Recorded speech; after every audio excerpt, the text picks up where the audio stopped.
역사가 있기를 주님의 이름으로 축원합니다. 아멘.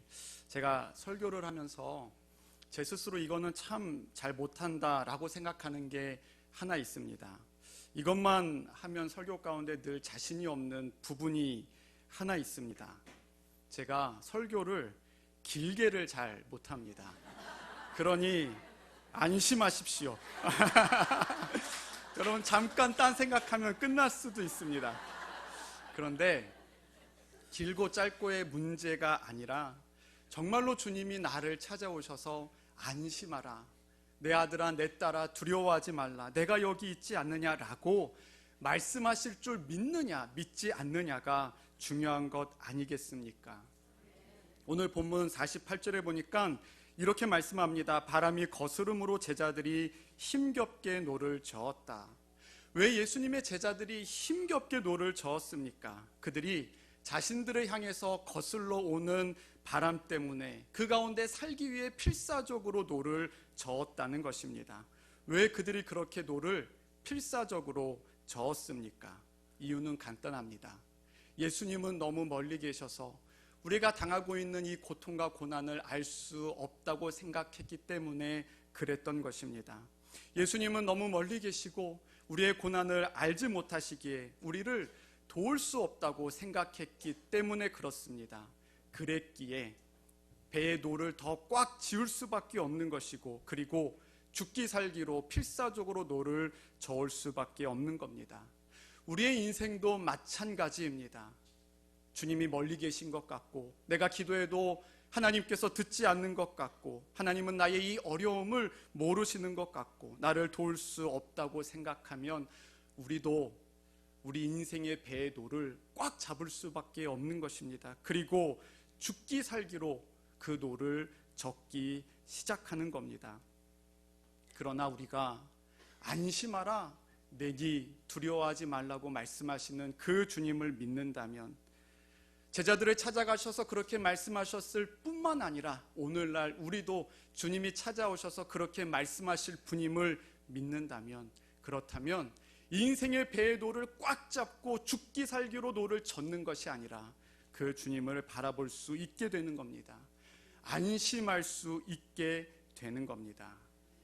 그렇다면 우리가 어떻게 안심할 수 있겠습니까? 오늘 본문은 세 가지로 말씀하고 있습니다. 첫 번째, 주님이 보고 계시다라는 사실입니다. 주님이 보십니다. 그리고 주님이 보시기에 아십니다. 그 예수님은, 우리를 보고 계시고 우리를 아시는 그 주님은 또한 우리를 버려두지 않으십니다. 포기하지 않으십니다. 우리와 함께 하십니다. 본문 45절부터 48절까지의 말씀을 제가 읽도록 하겠습니다. 예수께서 즉시 제자들을 재촉하사 자기가 무리를 보내는 동안에 배 타고 앞서 건너편 벳세다로 가게 하시고, 무리를 작별하신 후에 기도하러 산으로 가시니라. 저물매 배는 바다 가운데 있고 예수께서는 홀로 무태에 계시다가 바람이 거스름으로 제자들이 힘겹게 노 젓는 것을 보시고 밤 4경쯤에 바다 위로 걸어서 그들에게 오사 지나가려고 하시매. 본문 바로 전에 나오는 말씀은 오병이어의 기적의 말씀입니다. 떡 5덩어리와 물고기 2마리로 수천 명을 먹이신 엄청난 기적을 주님이 일으키셨습니다. 빈 들판에 잔치가 벌어졌습니다. 그러자 요한복음 6장 15절의 말씀에 보니까 사람들이 예수님을 붙들어다가 임금으로 삼으려 했다, 왕으로 삼으려 했다라고 말씀합니다.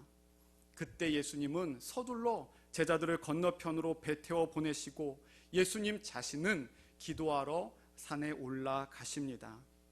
그런데 문제가 생깁니다. 예수님께서 기도하시는 동안에 제자들이 바다 한복판에서 거스르는 바람, 즉 역풍을 만납니다. 바람이 뒤에서 불면 앞으로 힘차게 나아갈 수 있는 원동력이 될 텐데, 바람이 앞에서 불어오니 나아갈 수 없이 고통받고 있는 겁니다. 그런데 하필 그때는 밤 4경이라고 말씀합니다. 4경이란 새벽 3시부터 6시까지를 말합니다. 그러니 해가 뜨기 전에 가장 어두웠던 그때에 제자들이 바다 한복판에서 역풍을 만나 고통받고 필사적으로 살기 위해 사투를 벌이고 있었던 겁니다. 여기서 놀라운 말씀이 등장합니다. 예수님께서 보셨다는 겁니다. 예수님께서 제자들이 힘겹게 노젓는 것을 보시고 주님이 보셨습니다. 제자들이 고통받고 있는 것을 주님이 보시고 알고 계셨습니다. 우리도 마찬가지 아닙니까? 누가 나의 이 고통을 알기나 할까? 우리 인생 가운데 어려운 문제가 있고 아픈 상처가 생길 때 누가 내 마음을 알기나 할까? 아니요. 예수님이 보고 계십니다. 예수님이 알고 계십니다. 예수님이 우리와 함께 계십니다. 그러니 아무도 모른다고 이야기하지 마십시오. 내가 기도해도 아무도 듣지 않는다라고 생각하지 마십시오. 주님이 듣고 계십니다. 주님이 보고 계십니다. 주님이 알고 계시기 때문입니다. 우리가 어떻게 안심할 수 있는가? 첫 번째는 주님이 보고 계심을 믿는 겁니다. 두 번째는 예수님께서 우리에게 찾아오시는 분이심을 또한 믿는 겁니다. 예수님께서 제자들에게 오셨습니다. 48절 말씀 중에 바다 위를 걸어서 주님께서 오사, 예수님이 바다 위를 걸어서 제자들에게 오셨습니다. 이 말씀 가지고 수많은 사람들이, 신학자들까지도 질문합니다. 예수님이 진짜로 바다 위를 걸어오셨는가? 어떻게 바다 위를 걷는 사건이 생길 수 있는가? 믿을 수 없다는 겁니다. 어떤 책에는 이렇게 기록되어 있습니다.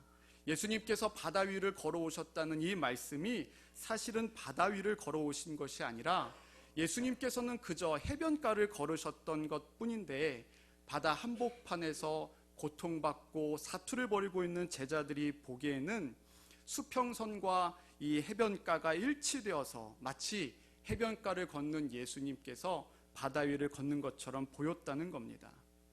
또 어떤 사람들은 이렇게 주장합니다. 예수님은 그저 해변가를 걸으셨는데 그 그림자가, 예수님의 그림자가 마치 바다 위를 걷는 것처럼 보였다라고 이야기합니다. 미국에 있는 필라델피아 대학교 해양연구팀이 발표한 연구 논문에 의하면 예수님께서 물 위를 걸었다고 밝혔던 이 시기에, 이때에 가나안 호수에 100년에 한 번 일어나는 결빙 현상이 있었고 그로 인해서 예수님은 물 위를 걸은 것이 아니라 얼음 위를 걸었다라고 연구 논문에 그렇게 발표를 했습니다. 얼음 위를 어떻게 걸어 오셨는지는 모르겠지만 아무튼 미끄러지지 않고 넘어지지 않고 잘 걸어 오셨다는 겁니다. 그런데 하필이면 그날이 100년에 한 번 있었던 결빙 현상이 일어나는 바로 그날이었다라고 말하는 겁니다. 여러분, 그럴까요? 그렇지 않습니다. 예수님께서 제자들을 향해서 바다 위를 걸어 가셨습니다. 찾아가셨습니다. 제자들이 고통받고 있기 때문에 그들을 구원하시기 위해서 바다 위로 걸어 가신 겁니다.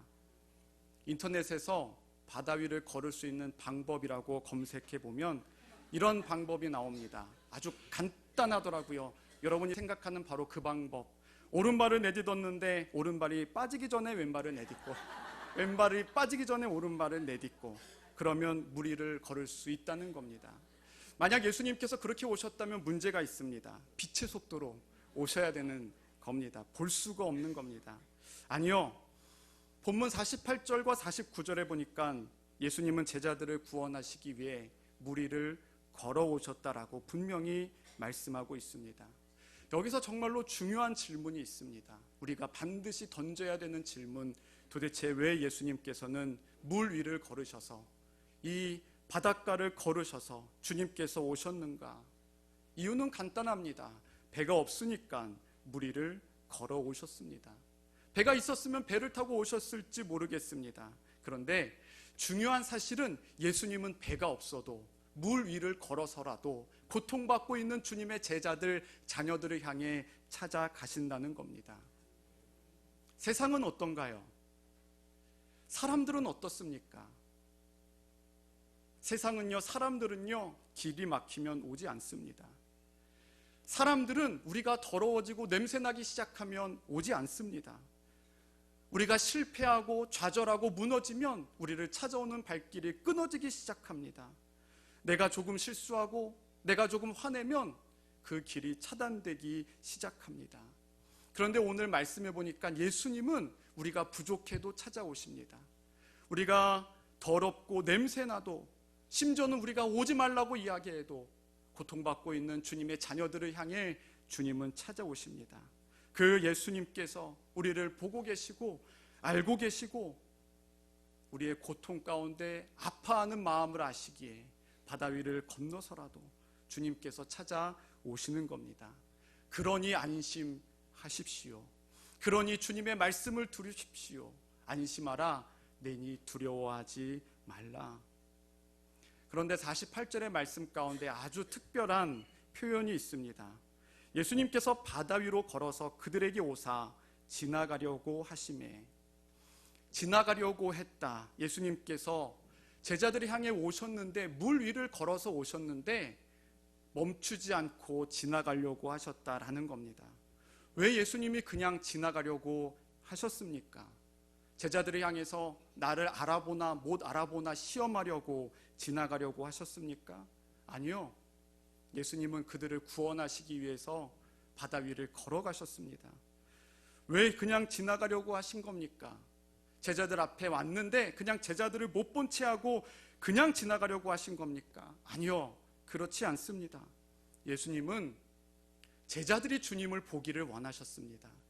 예수님은 제자들이 주님을 보기를 원하시고, 그래서 지나가시고 또 지나가시면서 그렇게 주님을 찾기를 원했습니다. 주님을 부르기를 원하셨습니다. 주님 앞에 구하기를 원하십니다. 만약에 제자들이 못 봤다면 주님은 또 지나가셨을 겁니다. 또 지나가셨을 겁니다. 그것이 주님의 마음입니다. 주님은요, 우리가 구하기를 원하셔요. 주님은 우리가 부르기를 원하십니다. 주님은 우리가 주님을 찾기를 원하십니다. 요한계시록 3장 20절에 너무나 유명한 이 말씀이 있습니다. 볼지어다 내가 문 밖에 서서 두드리노니 누구든지 내 음성을 듣고 문을 열면 내가 그에게로 들어가 그와 더불어 먹고 그는 나와 더불어 먹으리라.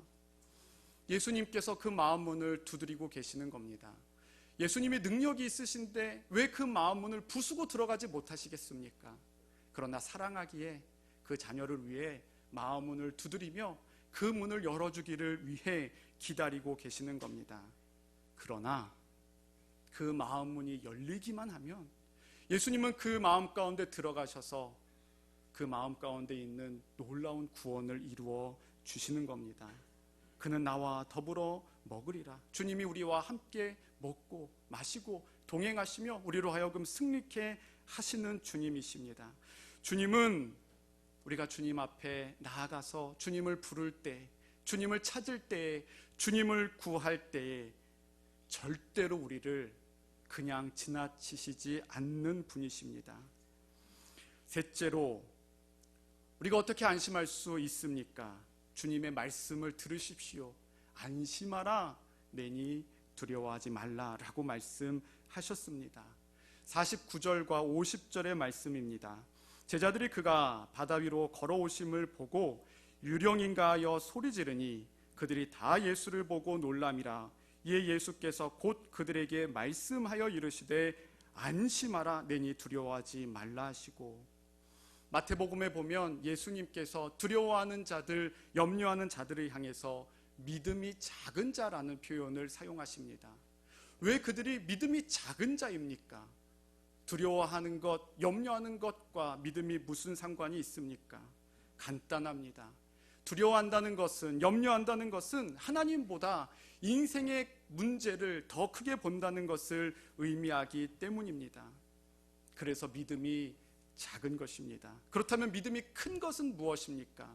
문제가 없는 것이 아닌데, 문제가 작은 건 아닌데, 문제가 정말로 힘들고 어려운 건 맞는데 그 문제보다 더 크신 하나님을 바라보는 것, 그것이 믿음이 큰 것입니다. 그러므로 예수님께서 말씀하십니다. 주님을 바라보라고. 우리가 염려에 사로잡히고 두려움에 사로잡히고 걱정에 사로잡히면 하지 못하는 것들이 있습니다. 믿음의 행동을 할 수가 없는 겁니다. 우리 지난주일 감사 주일이었는데 우리가 두려움에 사로잡히면 감사할 수가 없습니다. 두려움이, 염려가 감사보다 더 큰데 어떻게 감사할 수가 있겠습니까? 오늘 예수님께서 금은 보화를 주신다 할지라도 내일 없어질까봐 두려워하고 걱정합니다. 오늘 주님께서 나에게 생명을 주셨는데도 내일 없어질까봐 염려합니다. 오늘 나에게 주시는 은총과 은혜가 있는데 그것이 없어질까봐 두려워하고 염려하고 걱정합니다. 그의 인생이 늘 염려요, 두려움이요, 걱정일 뿐입니다. 그렇다면 어떻게 두려움에서, 염려에서, 걱정에서 벗어날 수가 있습니까? 믿음의 눈으로 주님을 바라보는 겁니다. 그리고 그 걱정을, 그 염려를, 그 두려움을 주님 앞에 맡기며 기도하는 겁니다. 빌립보서 4장 6절의 말씀입니다. 아무것도 염려하지 말고 오직 모든 일에 기도와 간구로 너희 구할 것을 감사함으로 하나님께 아뢰라. 제가 참 좋아하고 자주 인용하는 표현인데, 우리가 믿음으로 기도하면 우리가 염려와 걱정과 두려움을 끌고 주님의 십자가 앞에 나아가는 것입니다. 그러나 우리가 기도하지 않으면, 우리가 이런 것들을 붙들고 기도하지 않는다면 두려움과 염려와 걱정과 근심이 오히려 우리를 끌고 어두움으로 들어가는 겁니다. 우리가 기도할 때 이런 것들, 두려움을, 염려를, 걱정을, 근심을 딱 붙들고 기도한다는 것은 주님의 십자가 앞으로 나아가는 겁니다. 그때에 십자가에서 꼼짝을 못하게 될 줄로 믿습니다. 그러므로 우리가 믿음으로 주님을 바라보며 주님 앞에 우리 인생의 염려를, 두려움을, 걱정을 맡기며 기도해야 합니다. 하나님, 그렇습니다. 제가 참 두렵습니다. 저에게 참 많은 염려와 걱정과 근심이 있습니다. 아이들에 대한 염려, 우리 인생의 비전과 앞과 미래에 대한 두려움이 있습니다. 주님, 저를 만져 주십시오. 주님의 십자가 앞에 이런 것들을 끌고 나아갑니다. 주님께서 꼼짝 못하게 그것들을 제하여 주십시오. 하나님의 용기를 더하여 주십시오. 모든 두려움과 모든 염려의 영들이 떠나가게 하여 주십시오. 우리가 그렇게 기도하고 선포해야 하는 것입니다. 세상에 두려움이 없는 사람이 어디 있겠습니까? 다윗이 골리앗 앞에 나아갈 때 다윗은 용기의 대명사이지만 어찌 두려워하지 않았겠습니까? 그러나 두려움보다, 골리앗보다 더 크신 하나님을 믿음으로 바라봤던 것이지요. 믿음의 눈으로 주님을 바라보고 염려를, 두려움을, 걱정을 주님 앞에 맡기며 기도할 때 두려움은요, 염려는 찬양으로, 감사로 바뀌게 될 줄로 믿습니다. 그런데 말씀해 보니까 오늘 제자들은 예수님께서 오셨는데 예수님을 알아보질 못했습니다. 어떻게 못 알아볼 수 있을까? 너무 어두워서 못 본 것일까? 그러나 바로 조금 전까지만 해도 같이 떡 먹고 들판에서 잔치했던 예수님을 어떻게 몰라볼 수가 있을까? 계속 날마다 함께 지내며 늘 동행했던 예수님을 어찌 몰라보고 그들이 이렇게 이야기합니다. 유령인가 하였다. 유령인가 이야기했을까? 어떻게 그럴 수가 있었을까? 본문 51절과 52절에 정답이 나와 있습니다. 배에 올라 그들에게 가시니 바람이 그치는지라 제자들이 마음에 심히 놀라니 이는 그들이 그 떡 떼시던 일을 깨닫지 못하고 도리어 그 마음이 둔하여졌음이러라. 정답은 이겁니다. 그들이 어떻게 예수님을 몰라봤을까? 그들의 마음이 둔하여졌기 때문입니다. 둔하여졌다는 것이 무슨 뜻입니까? 민감함을 잃어버렸다는 겁니다. 그의 마음이 부드럽지 못하고 딱딱하게 굳어져 버렸다는 겁니다. 두려움 때문에, 염려 때문에 그의 마음이 딱딱하게 굳어졌고 민감함을 잃어버렸다. 마음이 둔하여졌다. 그래서 주님을 몰라봤던 것입니다. 유령이라고 이야기합니다. 귀신이라고 이야기합니다. 두려워합니다. 우리가 주님이 우리를 찾아오시고 우리와 함께 하시는데 그 주님을 알아보지 못하면 우리도 늘 똑같은 반응입니다. 무섭습니다. 두렵습니다. 주님은 내 옆에 계셔도 그 주님을 바라보지 못하면, 그 주님을 알지 못하면 우리의 마음에 둔하여져서 영적 민감함을 잃어버리면, 우리의 마음에 부드러운 마음이 두려움 때문에 딱딱해져 버리면, 그것으로 끝나버리면 우리는요 무서워집니다. 두려워집니다. 두려움에 빠지는 겁니다. 영적으로 민감해지기를 소망합니다. 이것이 우리의 기도 제목 이 되어야 되지 않겠습니까? 하나님, 우리가 영적으로 민감해지게 하여 주옵소서. 그런데 우리가 어떻게 둔감해지지 않고 민감해질 수 있는가? 에스겔 11장 19절에서 20절의 말씀해 보니까 이렇게 말씀합니다. 내가 그들에게 한 마음을 주고 그 속에 새 영을 주며 그 몸에서 돌 같은 마음을 제거하고 살처럼 부드러운 마음을 주어 내 율례를 따르며 내 규례를 지켜 행하게 하리니 그들은 내 백성이 되고 나는 그들의 하나님이 되리라. 새 영, 즉 성령님께서 우리에게 오시면 우리의 단단해져 버린 마음까지도 부드러워진다라고 말씀합니다. 그러면서 우리는 하나님의 백성처럼 살아가게 된다 말씀합니다.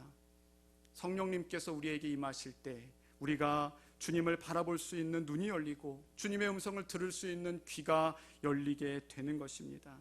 그러므로 우리는 이렇게 기도해야 됩니다. 하나님, 우리에게 영적 민감함을 허락해 주십시오. 그 말은 다시 말하면 성령 하나님 우리에게 임하여 주십시오. 사도행전 2장의 말씀처럼 성령님께서 강한 바람 같은 소리로 임하여 주십시오. 성령님께서 성령의 강력한 불로 임하여 주시옵소서. 예수님이 세례를 받으시고 올라오실 때 성령님께서 비둘기처럼 임하셨다고 말씀하셨습니다. 그 성령님 우리에게도 임하여 주십시오. 또한 구약의 말씀처럼 성령의 기름을 부어 주십시오. 이것이 우리의 기도 제목이 되어야 합니다. 사람들은 우리를 몰라보고 모른 척 한다 할지라도 한 번도 나를 버리신 적이 없는, 포기한 적이 없으신 주님이 계시기에 그 주님이 우리에게 약속하시며 말씀하십니다. 안심하라, 내니 두려워하지 말라. 바다 한복판에서 고통받고 있는 제자들을 향해, 그리고 이 세상 한복판에서 고통받고 상처받고 힘들어하고 아파하는 주님의 자녀들을 향해 주님이 여전히 말씀하십니다. 안심하라, 내니 두려워하지 말라. 무엇이 두렵습니까? 죽음이 두렵습니까? 주님은 죽음을 이기셨습니다. 주님께서 죽음을 이기셨기에 이제는 죽음이 끝이 아니라 영원한 생명으로 이어지는 과정이 되었을 뿐입니다. 무엇이 우리를 두렵게 합니까? 그 두려움보다 더 크신 주님이 계십니다. 이사야 40장 31절의 말씀입니다. 오직 여호와를 앙망하는 자는 새 힘을 얻으리니 독수리가 날개치며 올라감 같을 것이요 다른 박질하여도 곤비하지 아니하겠고 걸어가도 피곤하지 아니하리로다. 우리가 그 주님을 바라볼 때, 우리가 그 주님을 소망할 때 우리는 이러한 새 힘을 얻게 될 줄로 믿습니다. 시선이라는 찬양이 있습니다. 제가 참 좋아하는 찬양이었고 우리 찬양하면서도 2번 했던 찬양인데 가사는 이렇습니다. 내게로부터 눈을 들어 주를 보기 시작할 때 주의 일을 보겠네. 내 작은 마음 돌이키사 하늘의 꿈꾸게 하네. 주님을 볼 때 모든 시선을 주님께 드리고 살아계신 하나님을 느낄 때 내 삶은 주의 역사가 되고 하나님이 일하기 시작하네. 문제를 바라보았던 우리의 눈을, 내 자신을 바라보았던 우리의 눈을, 세상에 어떤 도움이 있을까 하여 세상의 도움을 바라보았던 우리의 눈을 들어 주님을 바라보기 시작할 때 하나님은 우리의 인생 가운데 놀라운 일을 이루신다는 찬양의 고백입니다. 주님을 바라보길 소망합니다. 그리고 주님의 음성 듣기를 소망합니다. 안심하라, 내니 두려워하지 말라.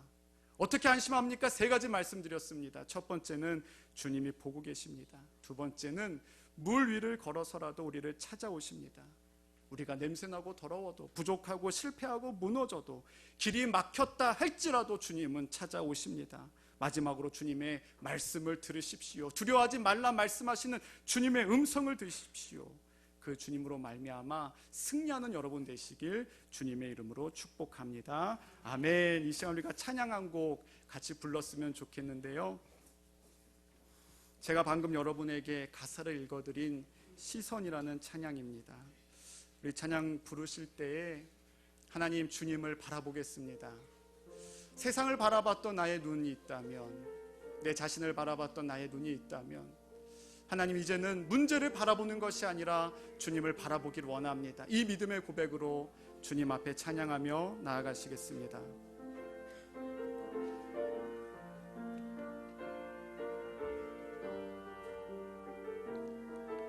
믿음으로 고백합니다. 내게로부터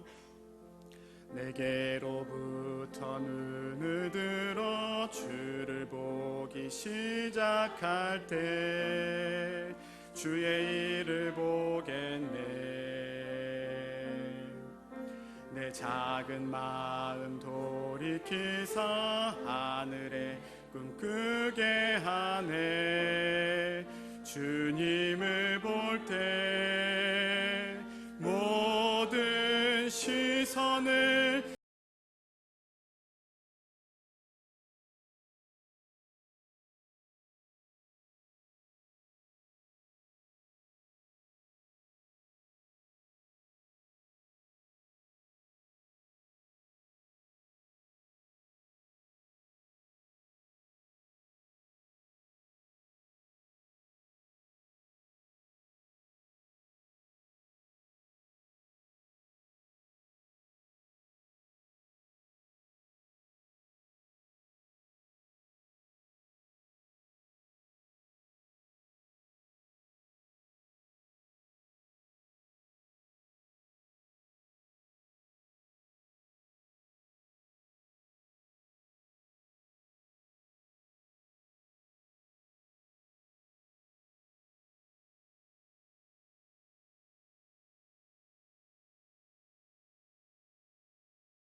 오늘 말씀해 보니까 바람이 거스르는 바다 한복판에서 제자들이 두려워하고 있습니다. 그들이 고통받고 있습니다. 여러분, 우리는 무엇이 두려운가요? 오늘 주님은요 이렇게 말씀하십니다. 안심하라, 내니 두려워하지 말라. 하나님이 주님의 음성을 듣게 하여 주시옵소서. 바다 위를 걸어서라도 우리를 찾아오시는 그 주님을 바라보게 하여 주옵소서. 세상을 바라봤던 우리의 눈을, 문제를 바라봤던 우리의 눈을, 내 자신을 바라봤던 우리의 눈을 들어 주님을 바라보게 하여 주시옵소서. 이 시간 이 결단으로 주님 앞에 다 같이 기도하며 나아가시겠습니다. 하나님 아버지, 그렇습니다. 이 시간 주님 앞에 나아갑니다. 하나님, 우리를 향해서 말씀하시는 주님의 음성을 듣게 하여 주시옵소서. 안심하라, 내니 두려워하지 말라. 내가 너와 함께 있다. 고통받고 있는, 두려워하는 제자들을 향해 찾아오신 주님께서 오늘 우리를 향해